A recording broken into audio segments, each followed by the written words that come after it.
In the whipping, I'm whipping the soul out it. Chin the tone when I'm festing like Pilates. Why you frontin', you act like you somebody. Keep a trail in the ville, how I go by it. I was stuck in the rut, I was nobody. I've been looking for something to go body. There's an art to the hustle like yo got it. Kid got a kid back in here like a new shotty. In the whipping, I'm whipping the soul out it. Chin the tone when I'm... Yo, what's going on, Titan Clan? It is your boy King Titan X here, back with another video. And this is going to be a special video because, simply put, this is going to be what if Deku had the mask. Now, there is something interesting about this story because when it came on to the mask, it's actually completely unknown. There's been many rumors about how the mask came into development, how it was even created, but nobody is completely sure about the true origins of the mask. It is a complete mystery. People have come to their own conclusions, thinking that, oh, it was made by this ancient tribe in Africa, that the mask is made out of several pieces of jade, and they cast in this sort of spell on the mask in order to give it its magical properties. There have been other rumors saying that no, as a matter of fact, here's what happened. The Norse god Loki was actually trapped in a mask, or at the very least, he was the one to create the mask and grant it some of his powers. Nobody is completely sure about its origins, but the origins, they don't necessarily matter in the long run. What does matter is how the wearer of the mask actually uses it. And I'm saying it from right now, things are going to be very different. One of the key differences here is Izuku's upbringing here. Izuku comes from an abusive family household. The reason for this being because of the fact that he was born quirkless. His parents wanted him to have a kid who had a quirk, someone that at least had a mid-tier quirk, someone that could actually become a hero, so they could get out of their financial debt. But they wouldn't get their wish because Izuku was born quirkless. He was born with a handicap, and unfortunately his parents didn't necessarily approve of that. They would be disappointed at first, but Hisashi would be the one to really push things to where it would start to get abusive. His mother would start to become more distant towards Izuku, and they would actually start to harm the boy as well. At least, here's what happened. More so that they wouldn't physically hurt him or anything, but they would verbally abuse him at the very least. When it came on to school, it wasn't much better because he would get bullied. He would get bullied quite a bit in school because of the fact that he was one of the few quirkless people in his class, but he was the only one mentioning how he wanted to become a hero. The only issue here now with all of the abuse happening at home and at school, this time at school, well, it would grow to become more physical abuse as well, more physical bullying, and all of those mishaps, all of these tragedies that happen. It would really make him contemplate whether life was worth living.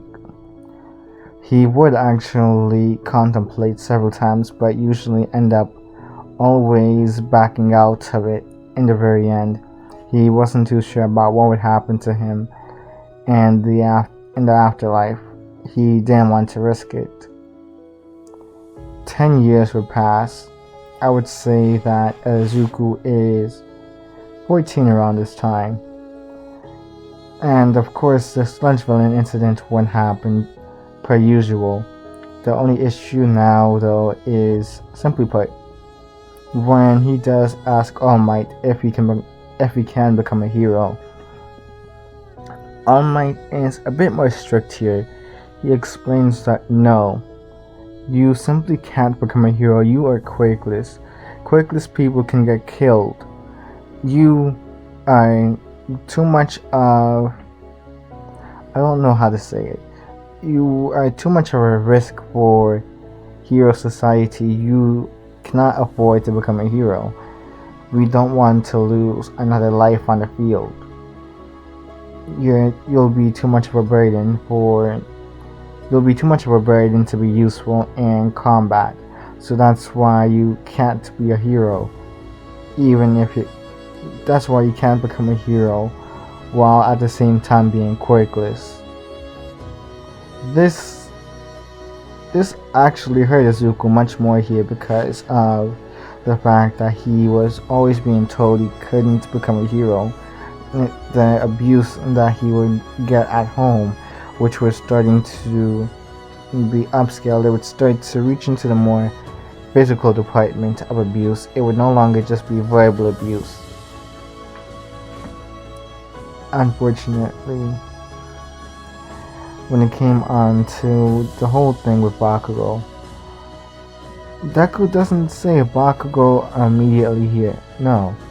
As a matter of fact, Deku would just bow his head and just walk away from the scene, thinking that, oh, the heroes would probably do something. He wouldn't realize then, but he was already sealing his fate. He walked into a mask store and was just hoping to hide his face, just bury his face in some sort of mask. He just didn't want to look at himself right now. He purchased a green mask because that was his favorite color after all. Green was his favorite color. I mean, the boy does have green hair, green eyes, and in canon he does have like a whole green jumpsuit. I'm pretty sure green is his favorite color. The only thing though is when he does purchase this mask, there's something off about it, because when it came onto the mask, it was calling out to him, whispering to him, telling him to put it on, telling him to put the mask on. Zuko was hesitant. He didn't know what was telling him to put the mask on. He thought it was his subconscious or something, but he hadn't just put it in his book bag for right now. Although there was something else that was troubling him. He turned back and actually looked over to see that the commotion was still going on. The sludge villain still had Bakugo trapped. He was confident at first that the heroes would have done something, but they were just watching Bakugo basically being drowned by this sludge villain. He honestly did have some disdain for Bakugo, but at the same time, his sort of heroic nature at the time decided to step up, and he actually put on the mask. He put on the mask in order to hide his identity and ran in. Now, this is where things get even more interesting because of the fact that he actually goes through a sort of alter ego change. Not just an alter ego, but a physical change as well. When you look at the thumbnail, you notice that there's a sort of Deku that has like a Jason outfit, you could say. So I would say that what he's wearing is black jackets, black ribbed pants. Sure, he has the same shoes, he has red shoes still. That doesn't really change, although there's spikes at the bottom of the shoes. And when it comes down to the mask, it's just unnaturally big. His head is unnaturally big for some reason, and it's green now. He looks completely different. Even his neck is actually much bigger. Look at Mike Tyson, for example.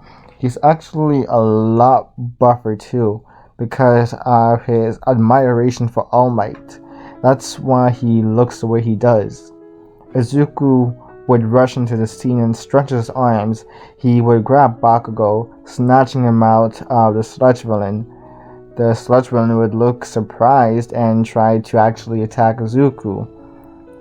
But Izuku does something unexpected. He actually pulls out dynamite from his pocket, and it's lit. It's already lit, and he just throws it at the villain. He chucks it at him, and this actually gets into the sludge villain's sludge body. Like, the fire doesn't extinguish from there, no, because, well, the amount of the dynamite in there is almost all of it, but at the same time the string is still outside of the sludge villain. So obviously it hits and kaboom. The sludge villain is sent flying in all these different areas. The heroes just watch in complete shock, and they try to apprehend Izuku, but before they can do that, he turns into a twister. He actually starts spinning around and just turns into this twister. Imagine the Tasmanian devil from Looney Tunes. That's basically how he is at that moment. And he escapes the scene. He actually goes into a corner and hides himself. He doesn't want to risk getting caught, and he immediately rips off the mask from himself and places it back in his book bag. He would walk home and watch the news while his parents weren't home.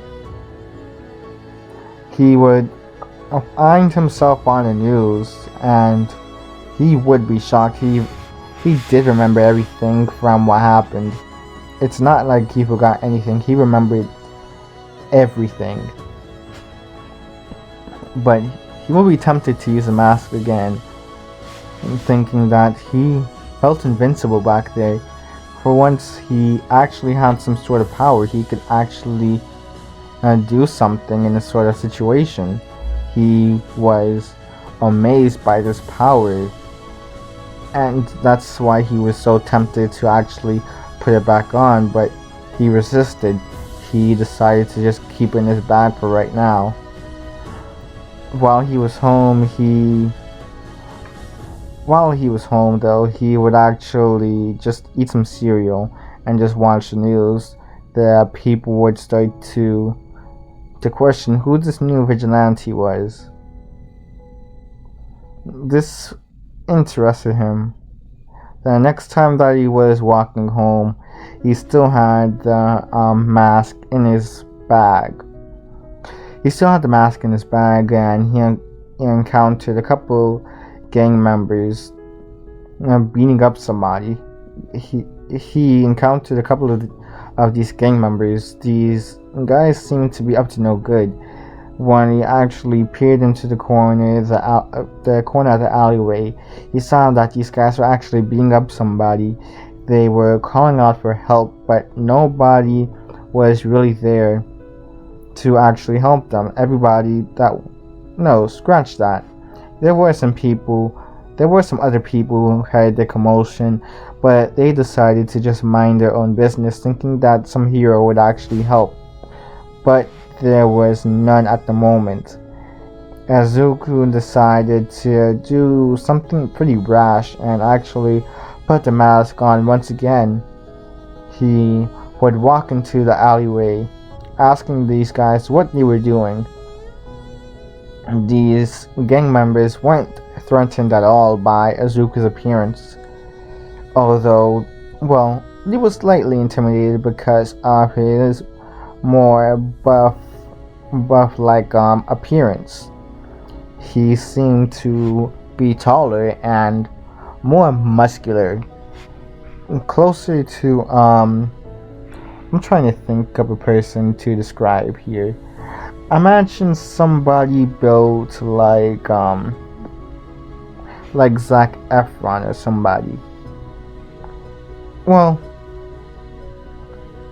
yeah, let's go with Zac Efron. Somebody like you can tell that they have some muscle on them, but at the same time, not too big, not to the point where it's like, oh, it's like Arnold Schwarzenegger kind of big.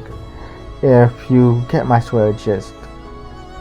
They would be kind of intimidated, but I think that they had numbers on their side, so they would actually try to put up a fight against him, only for Izuku to pull out a metal bat. This time around, he is a bit more lethal. He actually bashes their heads in, causing them to bleed, and they're knocked out unconscious on the floor.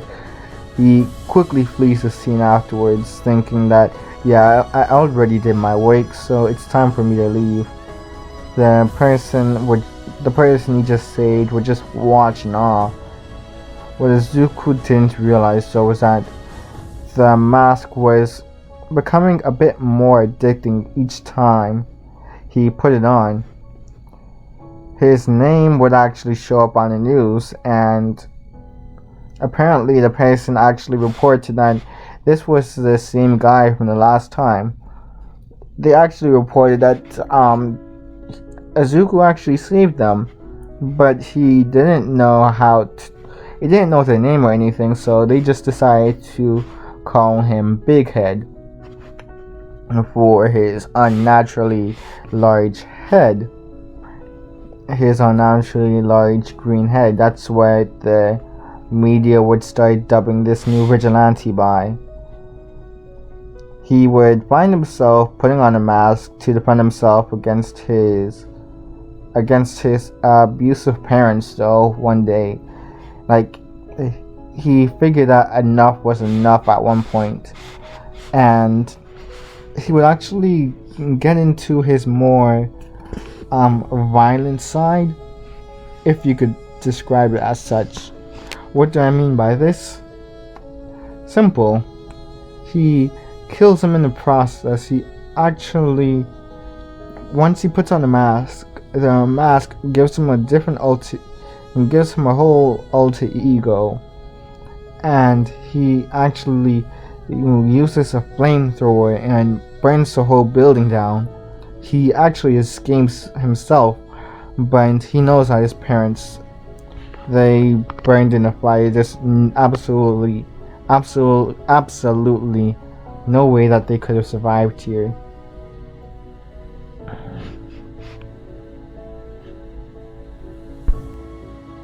Izuku was all alone now. There was no one that could be of any use to him anymore.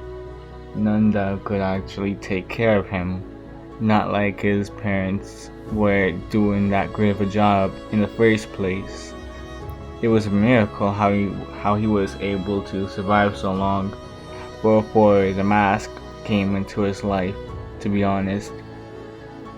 He would walk into an alleyway. And just eat from the garbage there. Just eat all of those dirty leftovers. He would cry himself to sleep as soon as it started raining, but he knew that what was done was done. What's done is done. There was no turning back now.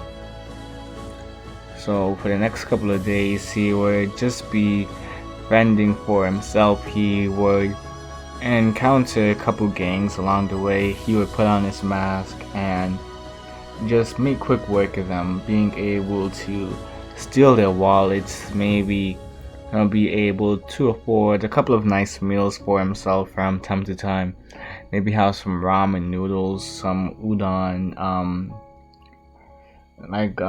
some katsudon as well. From sometimes he actually really liked katsudon.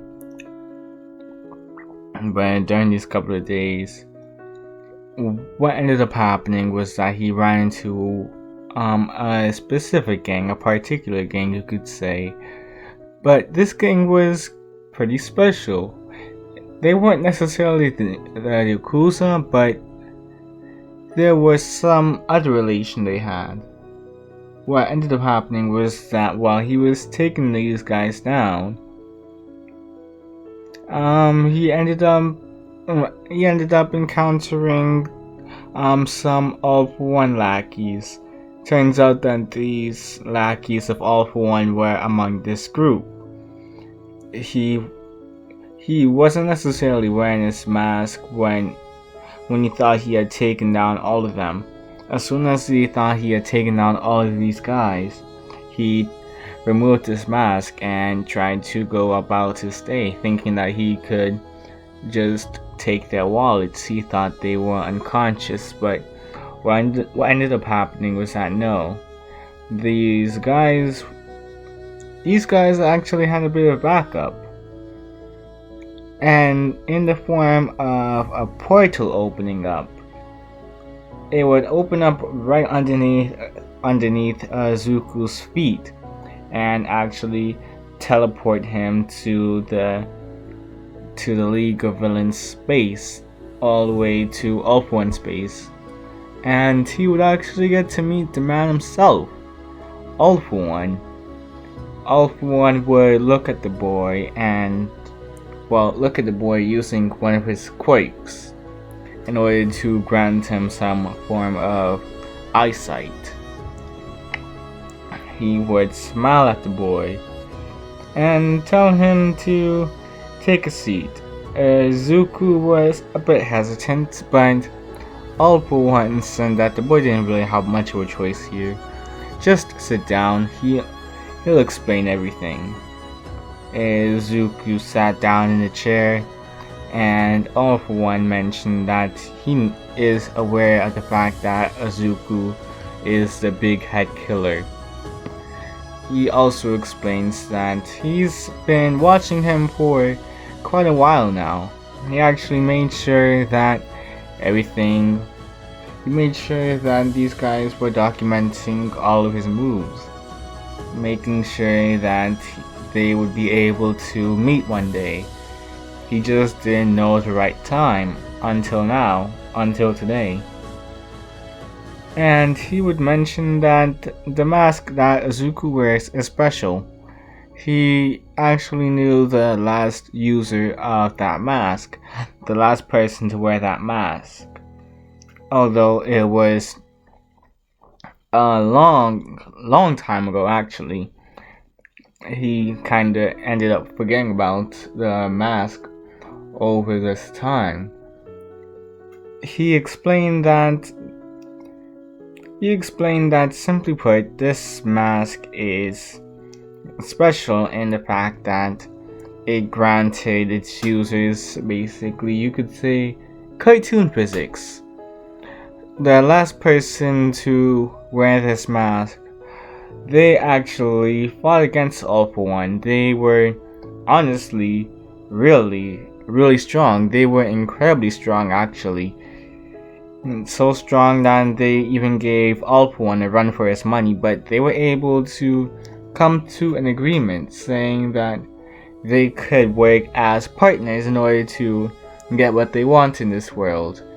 At the time, it was sort of like Quake Warriors, you could say. This was during the time when Quakes were still fairly new, and chaos was on the streets. They were basically trying to bring peace to the streets, trying to take over the streets and make sure that there would be a running society once again. They were getting tired of all the bloodshed. Izuku would just listen and nod his head. he wasn't too sure about whether he should believe in this guy or not. I mean, this guy, he looks very injured. Like, how is he even able to hear him? He has no ears, and he literally like half of his face is covered with scar tissue. So that's what Izuku is very worried about. This guy seems to be kind of dangerous at the same time. Izuku would think that this man is trying to have him work for him. Izuku would try to explain that he only ever puts on a mask out of necessity. He doesn't like to hurt people. He never really liked to hurt people, to be honest. And when it came on, whenever he did hurt people, it was only ever out of necessity. These people would usually already be dangerous people, and they would also have hurt him before. He would only use it in self-defense most of the time, or if feeling that his life was threatened, or just for a form of survival anyways. He hardly ever really went as far as to kill anyone though. Alpha One laughed at that little part. He highly doubted that last part.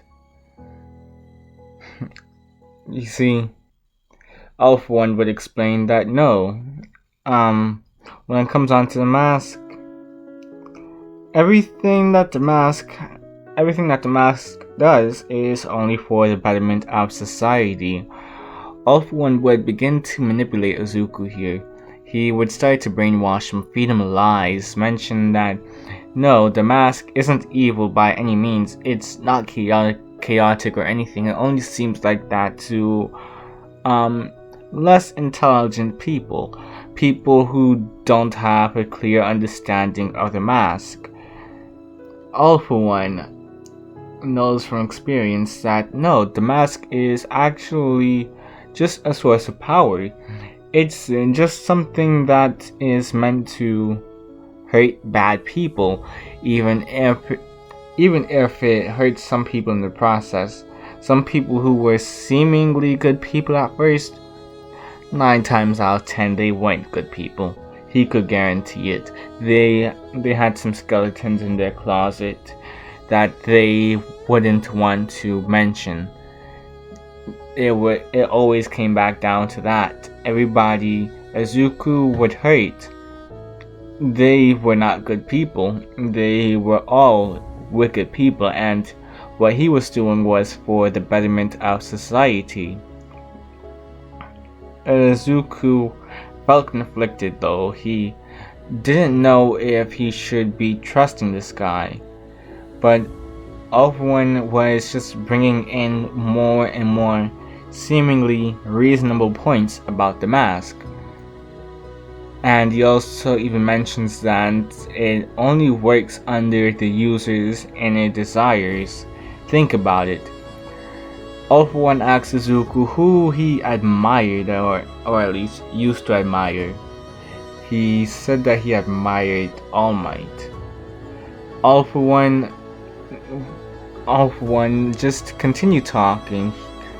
Sure, he had a bit of a crack in his fingers, or like he gripped his chair a little bit more, hearing All Might's name, but he decided to continue saying that, well, looking at you, I can tell that you seem to model your form after All Might anyways.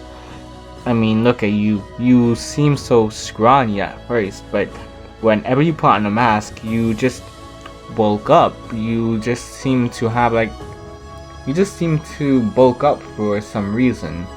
And that could be an influence of the mask and your inner desires. Your inner desire was to be like All Might, and well, you got your wish from the mask. You became like All Might in a sense. You became very strong, very muscular. Well, fairly muscular, you could say. You became quite strong too, like you're practically invulnerable. Izuku would realize that All For One is right.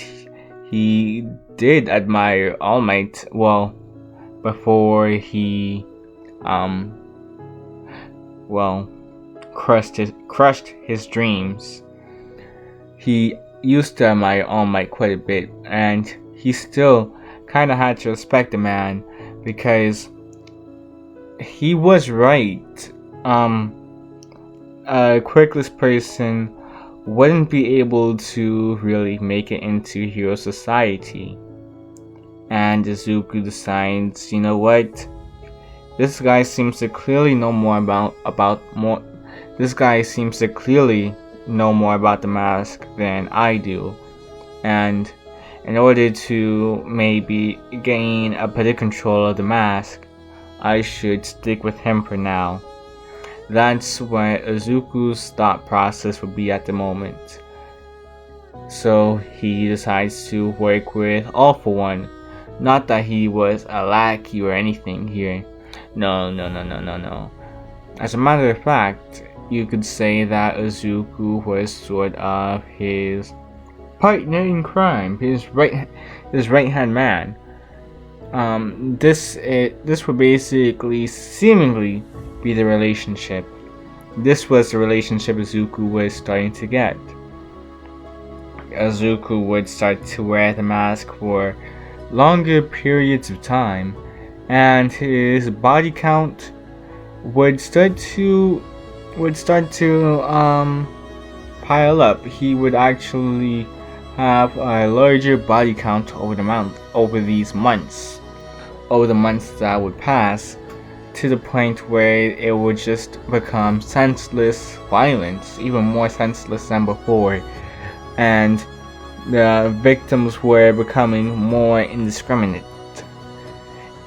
Originally, it just started off with petty criminals, just criminals in general, but soon it started to reach into heroes. You would actually start to fight heroes and actually kill a couple of them. He wasn't afraid to get his hands dirty, and going by what All For One had told him, these guys were already evil, these guys were already bad.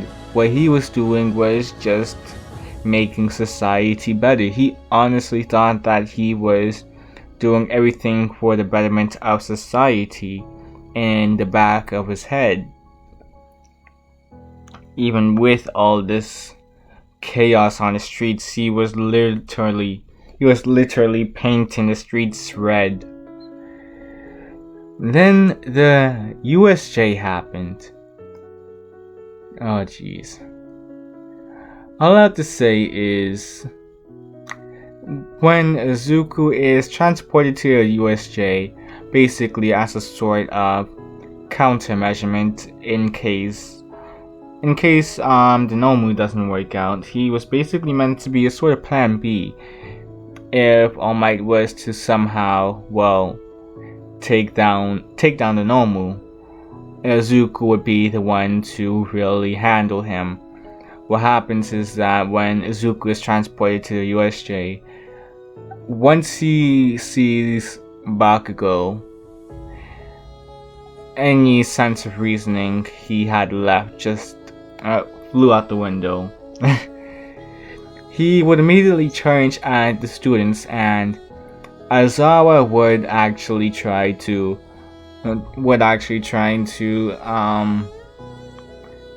go tango with Izuku. He would try to use his capturing scarf in order to, restrain him. It did not work. He actually ripped through it like it was paper, which honestly shocked Aizawa, because even All Might struggled to get out of that capture tape. Not capture tape, but even All Might would struggle to get out of his scarf. And so seeing this guy just rip through it like it was nothing was honestly the biggest shock to Aizawa. This did not make sense. In the USJ, Izuku would kill many other hero students. The only ones that remained were Bakugo, Todoroki, Ochako, Momo, Kirishima, Tokuyami, Shoji, Ida, and Toru, which is like 9 students. Like I would say that Ida also lives here, but that's only because he fled very early on. He would go ahead and do the same thing as in canon, telling the teachers back at UA that there were villains at the USJ, and they would immediately get to work. They would immediately start running to USJ. All Might was the first to arrive. When he saw all of the dead bodies, though, he was enraged and saddened at the same time. All of these deaths were on him. It was because he was careless. He was reckless when using up all his time with One for All. He looked to the man who did all of this, the one whose hands were red. He would target his anger towards Izuku and barrage him with attacks. He would punch Izuku multiple times in the face, in the gut, every part of his body, and pummel him to the ground. But what's interesting though is that even though Izuku's body was showing signs of being hurt, he actually managed to stop one of All Might's fists and pick himself back up. He would casually pick himself back up, and he would actually heal, which shocked All Might, before he critically injured him by punching him in the chest, which actually started to collapse his chest. He actually kind of broke his chest here. And, well, he would punch him in the jaw as well. He broke his jaw. Kick him in the leg. His leg was now broken as well. And then he would find his weakness. He would use, you could say, a lighter attack here, which would actually save All Might from being killed instantly. But his time was reduced drastically from that kick to his weak area.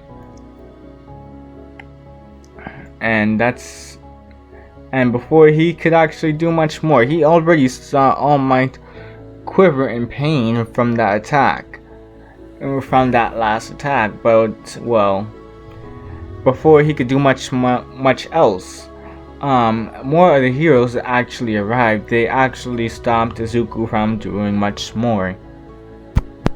They would actually use a barrage of attacks in order to get Izuku as far away from All Might as possible.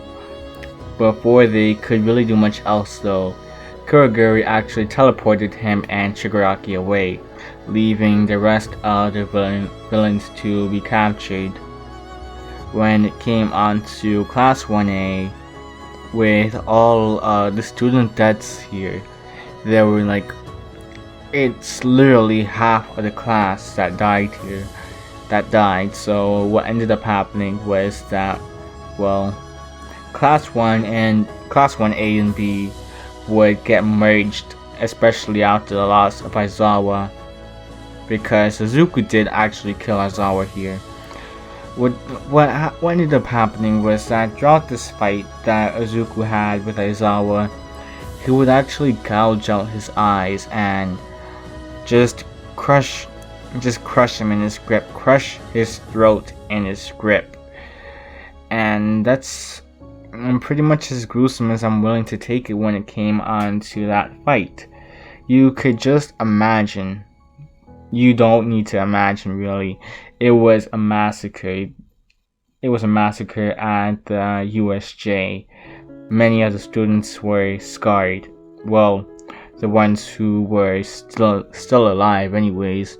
When it came on to the dorms now, that would be brought in much earlier on, especially with Yue being harassed by the press, considering all of the lives that were lost, even the teacher's life here. 10 students died. A teacher died.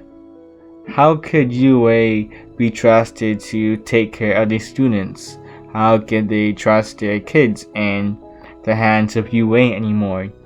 They were losing their credibility very, very fast.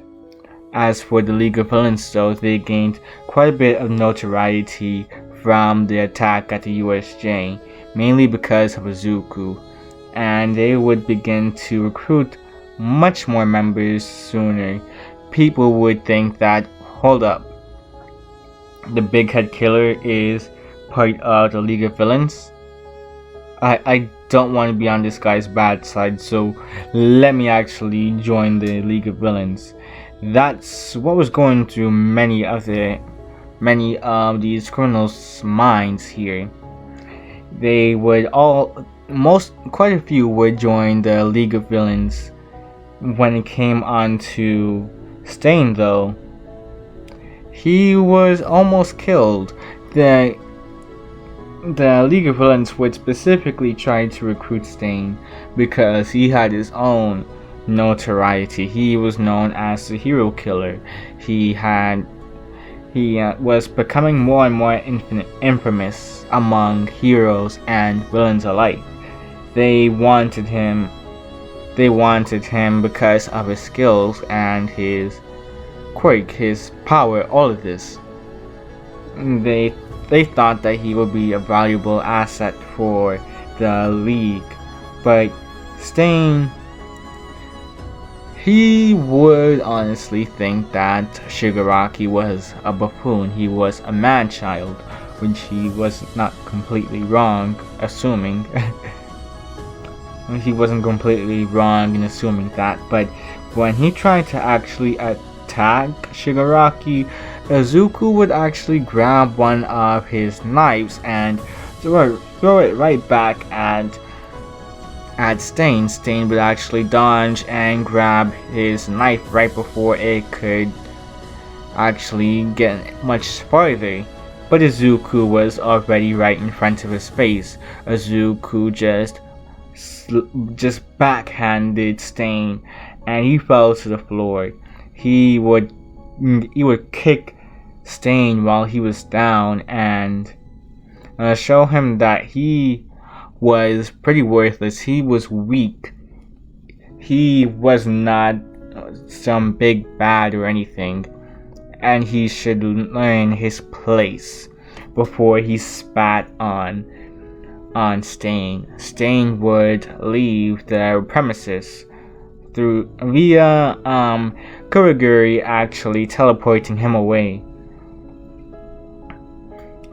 When it came on to the whole Hosu, when it came on to everything happening in Hosu City though, sure, the Nomu were spread out throughout the whole area, but what made things worse is because of the fact that there weren't as many heroes who actually help here. As a matter of fact, they were running low on heroes. When it came on to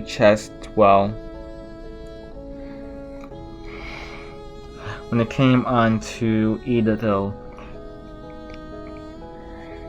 Stain actually didn't hurt Ida's brother once again here. He actually hurt him much more, to the point where he was only able to move his neck. He was only able to move he couldn't really feel most of his body. Neck down, he couldn't feel anything. He was permanently crippled. And when Ida found this out, he was absolutely livid. He was thinking at first that, okay, maybe my brother still has a chance at still being able to be a hero, being able to continue his line of duty as a hero. Maybe if they got him some new legs or something, maybe he could still go back on the scene. or maybe he could just be in a wheelchair or something. That's what was going through his head at the time, until he found out that no, what Stain did to Tensei was actually much worse than he imagined, much worse than they let on at first. He would try going in just guns a-blazing. He would try to fight Stain with no plan at all, no form of action or anything, no backup or anybody to really help him, and with nobody to help him here, no Izuku, no Todoroki, Stain was able to get the deed done here. And that's basically what I'm trying to say is there are two X's where either's eye should be. Just cross them off the roster as well. The League of Villains would just continue to grow in popularity and infamy, all of this. Especially when they realize that, okay, so you mean to tell me that, well, Stain is still on the loose, and these villains, these whatever these creatures are, the ones that, there was one at the USJ, and there were more here that were causing a whole bunch of chaos. That's mad. When it came on to Izuku hadn't taken off the mask in months now. He completely lost himself. Any sense of just some sort of conscience, any conscience he had left, thinking that what he was doing was wrong, it was gone now. He was completely warped. His mind was completely warped. If it weren't for the mask, it was because of everything All For One was saying.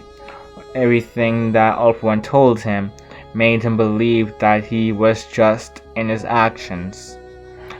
All For One would just laugh in glee at the back. He would just be eating his popcorn, just watching as society was slowly starting to crumble.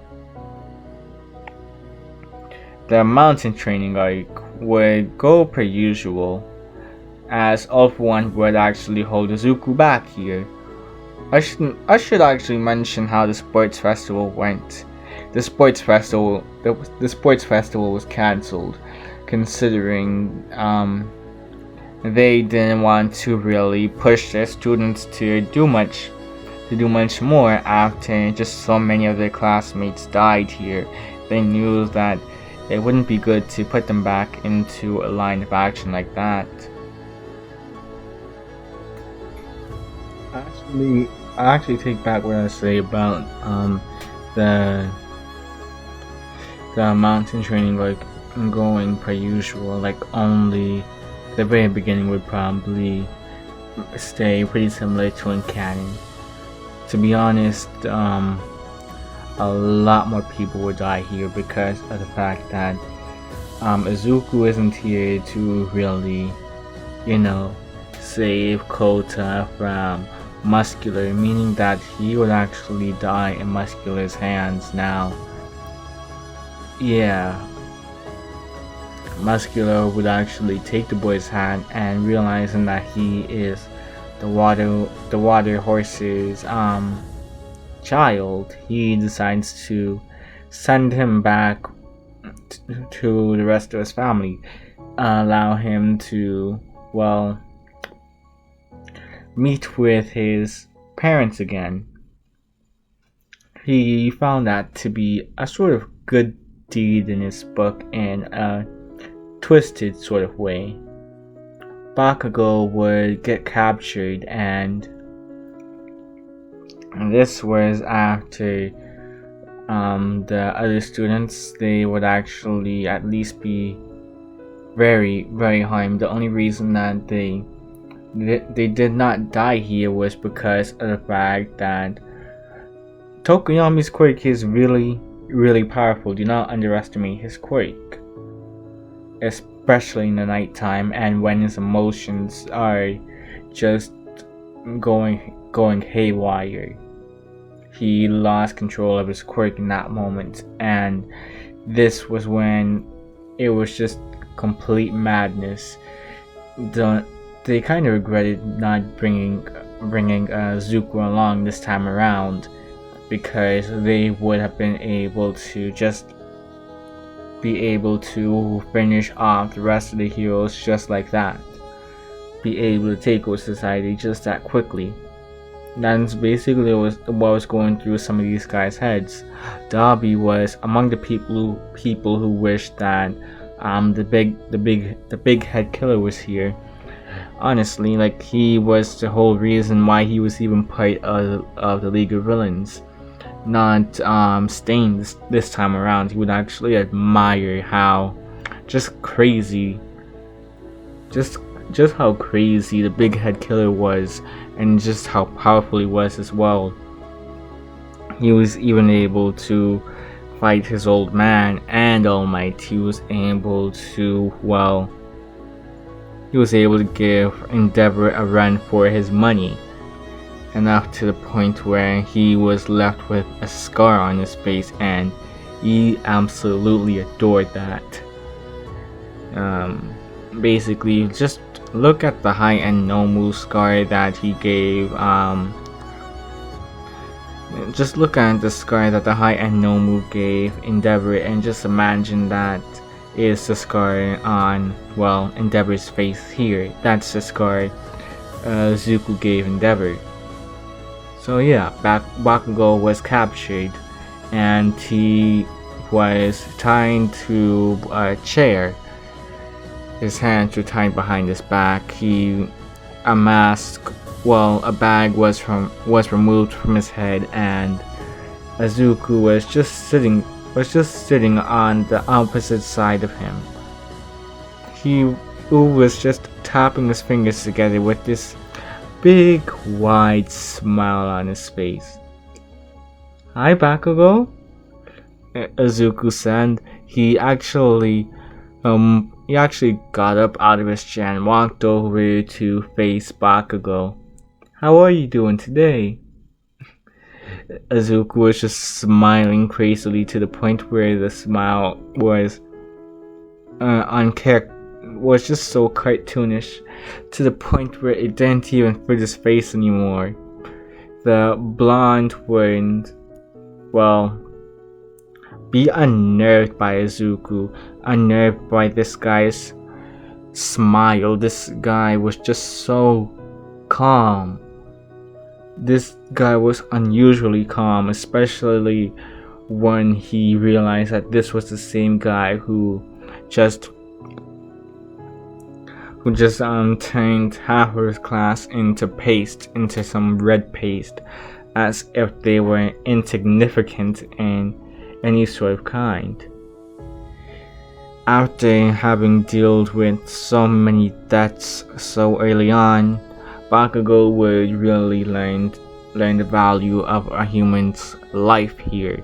He would have actually had some humility, but it was a bit too late, because Zuko would actually reveal his identity. "Hey, Bakugo, do you recognize this name? This nickname? The nickname Kachan?" Yeah. I think I gave that to you after. I think I gave that to you when we were around 4 years old, and you gave me the nickname Deku, because I didn't have a quirk. I was weak. I was pathetic. I couldn't defend myself. But look at me now. Look at me now, Kachan. They call me the Big Head Killer. They call me the Big Head Killer because, I have a big head, and I've killed a lot of people. And you can partly blame that on yourself. Bakugo would try to deny this, but Zuko would grab his face and just pound it into the ground, over and over again, breaking his nose in the process, making his forehead bleed. He was, when it came onto his vision, it was just going in and out. Everything was getting blurry to him. These black dots were starting to appear, and Bakugo was just teetering in and out of unconsciousness. Before Zuko could do much more though, All Might would break into their hideout, with Kamui Woods restraining the League members. Well, most of them anyways. Zuko actually broke through. He would rip through the rest of Kamui Woods'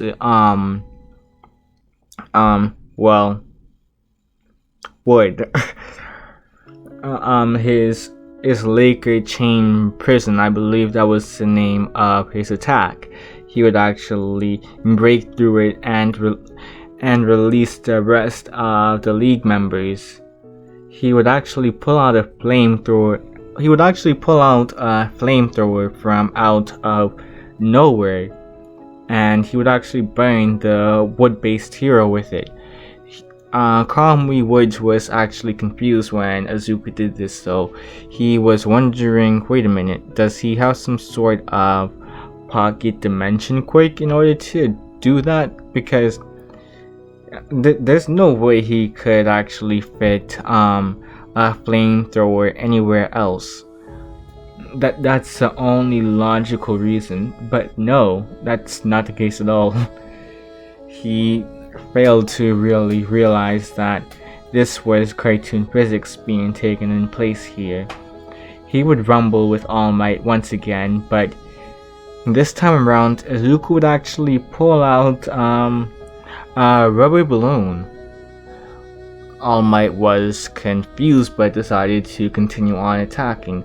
Zuko would just wiggle his thumb, not his thumb, but wiggle his finger in a no sort of fashion, saying,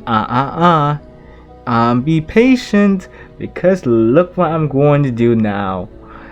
And he would just blow into the rubber balloon, put some air into the rubber balloon, and just begin to twist it like as if he was some sort of clown, and he would actually pop the balloon. In the balloon's place was a large axe, and he would actually fight All Might with it.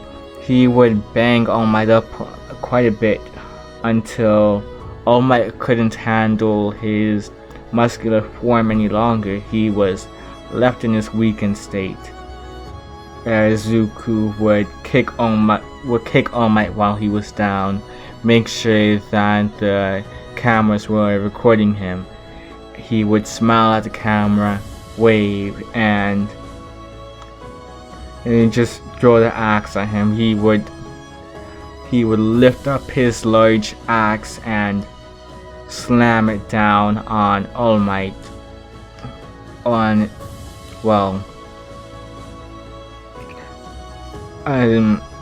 don't know how to describe it. I don't know how to describe it in a less gruesome way. Besides slamming it down on his neck, chopping it off. And dislocating his head. That's the nicest way I could say it. Jeez. Alpha One would come out of the craters and just start clapping for Zuko, saying that it was a wonderful performance. Zuko would bow, thanking Alpha One, and they would actually take over Japan. With Alpha One, he was basically ruling the whole place with an iron fist. Zuko was on the streets most of the time, basically causing more and more chaos, just showing that he was not one to be messed with. This was his territory now. This was the world that he would prefer to live in. Zuko was no longer. It was only the big head killer. Alpha One would actually call Izuku into his palace at one point. Yes, I say palace. This is just All For One's dream at this point. He has everything. He would call the big head killer, I should actually say, into his base of operations, his palace, the place where no one would dare enter, and have Gigantomachia actually restrain him. He would actually have Gigantomachia, grab Izuku and restrain him, and he would walk up to the boy. He would walk up to the boy and laugh, saying, "Did you honestly think that we were partners? Did you honestly think that I would not try to get my hands on this mask, especially considering just how powerful this mask is?" At this point as well, I should mention that All For One is in a new body. He took over Shigaraki's body after all of these experiments, after everything. He took over Shigaraki's body, and he was even more powerful than he ever was originally in his before state. He would actually forcefully take off the boy's mask, and Izuku would revert back to his original self, although drained and lost. He was very lost. He was struggling to really find himself at this point in time, and he remembered everything he did. A whole wave of regrets were filling him up now. But it was too late. What's done is done. All For One were trying to put on the mask, thinking that he would gain immense power, but nothing happened. He tried putting it on again. Once again, nothing happened. He tried putting it on a third time, thinking that third time's the charm, but the mask, it just slipped off for a third and final time. All For One would grow frustrated, thinking that there's something wrong with this mask, and he would use a teleportation quake and actually open up a portal before throwing it into that portal and having it discarded.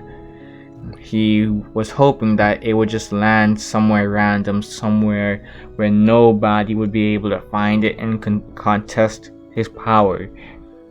He was honestly surprised just how easily he was able to take down Izuku. This kid was so gullible. But Izuku would be thrown astray. He would be thrown out because All For One would have no further purpose for Izuku. He only wanted him for his power after all. And now that his experiment turned out to be a bust, he had no purpose for Izuku anymore. That's why he decided to throw him out. Izuku would have to, once again fend for himself, but without the mask. Nothing to really help him. He would actually have to fight on his own, get strong by himself. Especially with all that he had done over the years. There's no way that he could really try and reform himself. The best he could do was to, atone for his sins. He would go searching for the mask, fighting people along the way, losing quite a bit, but eventually starting to get stronger along the way, along this journey of his. And eventually, he would find the mask. He would put it on after years of searching and desperation. He would return to All For One's mansion, his palace, his base of operation, and before All For One could say anything, he just immediately took out a Gatling gun and shot All For One multiple times in the body. There was no healing from this either, because Izuku decided to put some dynamite in the man's mouth as well. Stuff with a few bars of dynamite. Nothing much. Just a little lightweight. And he would giggle at the same time while doing this. And and his minions, they couldn't really do anything because he made sure that they would suffer the same fate as well. And he would walk out of the palace as it blew up. He would remove his mask from his face and bury it. He didn't want anything else to do with the mask now. He had done as much as he could, and he could only hope that whatever was in the afterlife would treat him decently, that he wouldn't suffer too much for all of the atrocities he had done throughout his life. But even then, he would accept whatever his fate was. He walked out into the crowd. The crowd saw that he was wearing the mask, and when they saw him take it off, the fear that were in their eyes was no longer, especially when he buried it. Whoever wanted the mask now could have it. He didn't care anymore. And lights out. That's pretty much all.